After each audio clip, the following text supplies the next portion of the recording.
someone else wants to do the same thing. That's still true today. It was called Phantom Agents.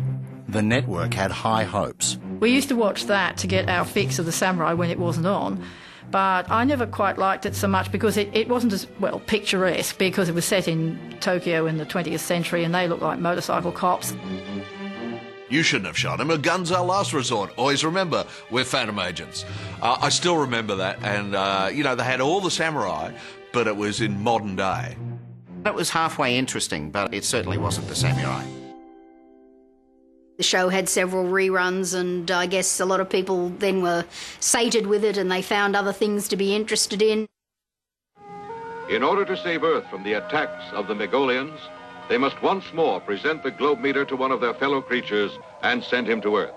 But that wasn't the end of it. The success of the samurai had inspired programmers to try other Japanese films that once wouldn't have been considered. There was a couple of movies that were shown on Saturday afternoon. Starman, who was this Japanese superhero, but he was a little portly, which was kind of funny because he had the full body stocking on.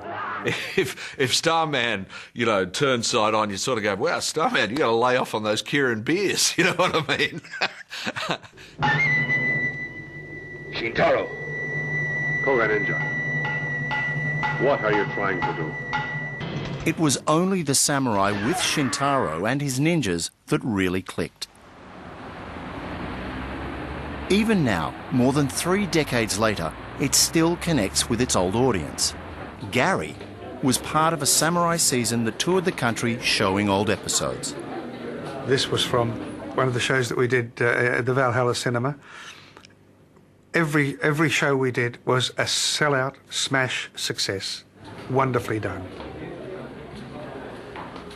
I knew that there was a large fan base out there of my age group, the baby boomer age group, that would definitely be interested in revisiting the samurai. And they all came out of the woodwork when it was announced that we were putting it out, and the initial sales were most encouraging on every one of the series that I put out, all 6 series. So there was definitely a base of somewhere around 1,000 people who would automatically buy each of the box sets that were released.